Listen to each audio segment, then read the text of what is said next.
सभी साथियों को मेरा नमस्कार है। आप हैं सुभाष सैनी के साथ ही सब कुछ जानो यूट्यूब चैनल पर आप सबका स्वागत है। तो साथियों, बात करते हैं भारत और रसिया की, रूस की।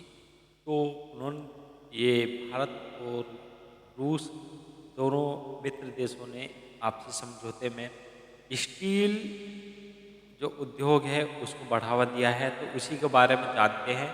और उससे कितने प्रोडक्ट बनते हैं, SU-30 MKI, SU-57 जैसे विमान, और काफ़ी और भी प्रोडक्ट है। प्रोडक्ट का मतलब ये है कि जो भी डिफेंस के जो आइटम हैं और डिफेंस उद्योग में जो आर्थिक बढ़ावा एक दूसरे के विरुद्ध ये एक दूसरे के सहयोग से और काफ़ी ऊंचाइयों तक अपनी अर्थव्यवस्था को ले जाने की संभावना है।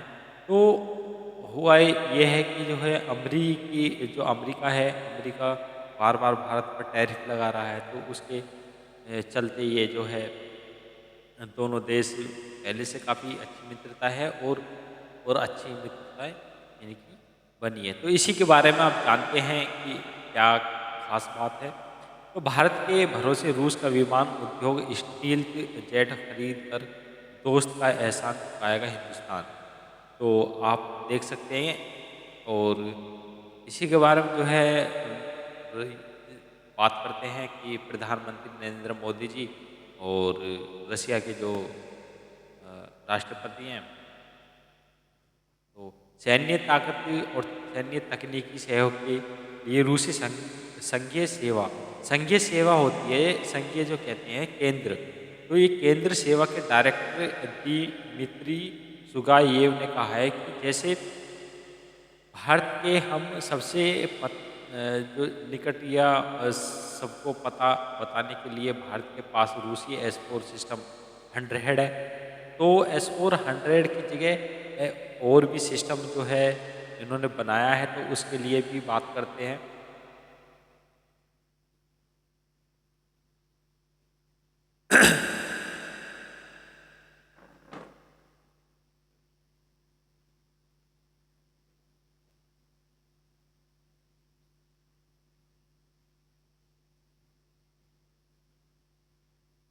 साथियों, बस एक जस्ट कुछ सेकंड।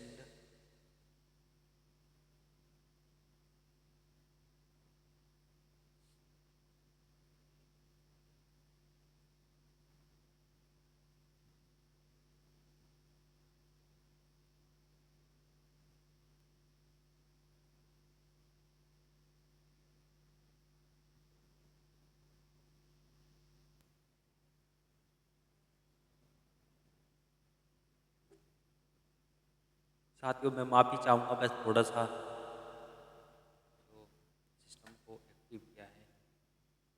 तो आइए बात करते हैं कि जो है अब रूस यहाँ ये हम S-400 सिस्टम, तो इस क्षेत्र में सहयोग बढ़ाने का हमारे पास मौका है।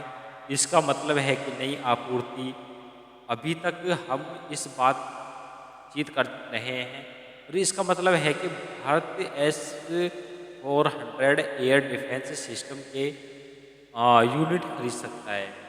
तो साथियों, इस तरीके से जो है ये अपडेट है, और इसी तरीके से अपडेट बनी रहेगी भारत और रशिया की। तो इसको लेके काफ़ी जो है चर्चित हैं। तो साथियों, बात यह है कि रशिया और रूस रूस और भारत या आपस में दोस्ती क्यों बनाना चाहते हैं, क्यों पहले से बनी हुई थी। बात यह है कि रशिया और भारत की इतनी अच्छी दोस्ती है कि ये दोनों देश आपस में एक तो झूठ नहीं बोलते, और जो भी समझौता करते हैं वो उसको निभाते हैं। तो इसी तरीके से रसिया और भारत की दोस्ती हमेशा जो बनी रही है, वो कारण यही है। और रूस की फाइटर जेट इंडस्ट्री एक वक्त अमेरिका को टक्कर देती थी, लेकिन पिछले कुछ सालों में उसे गहरा धक्का लगा। आलम यह है कि SU-57 स्टील फाइटर जेट को लेकर रूस का सिर्फ अल्जीरिया के साथ करार हुआ है।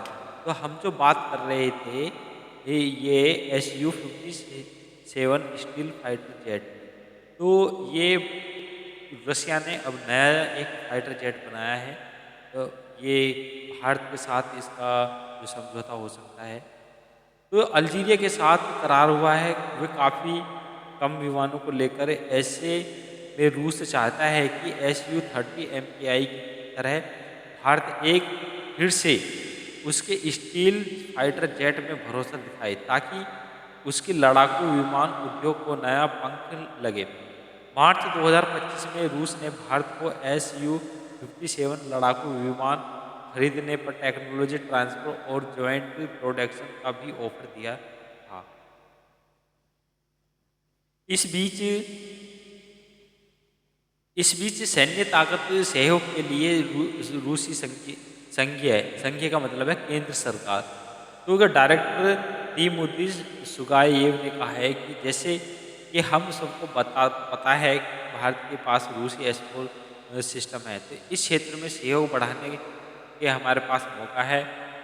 और मतलब है कि नई आपूर्ति अभी तक हम इस बातचीत कर रहे हैं कि इसका मतलब है कि भारत S-4 एयर है डिफेंस जो है इस सिस्टम की यूनिट पे खरीद सकता है।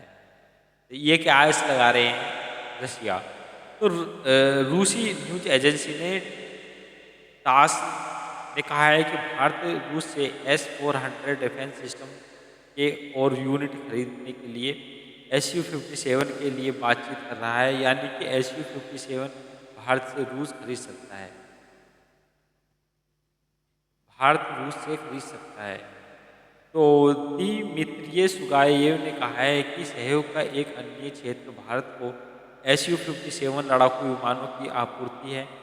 दूसरी तरफ सूत्रों के हवाले से भारतीय मीडिया के कुछ रिपोर्टर ने कहा है कि रूस की एजेंसियां मौजूद समय में भारत में SU-57 जो फाइटर जेट उत्पादन के लिए आवश्यक फंड का पता लगाने के लिए आंतरिक तौर पर विश्लेषण कर रही है, तो जिसका मकसद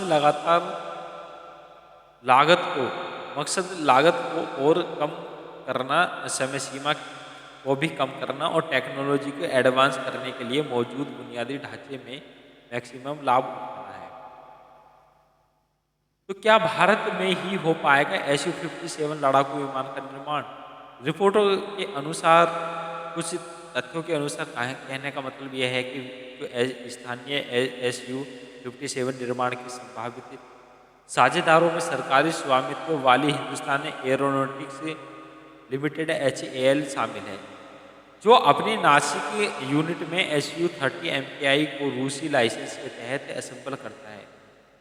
इसके अलावा अगर SU-57 फाइटर जेट का प्रोडक्शन आगे बढ़ता है, तो इसमें कई निजी भागीदार हैं उनको भी शामिल किया जा सकता है।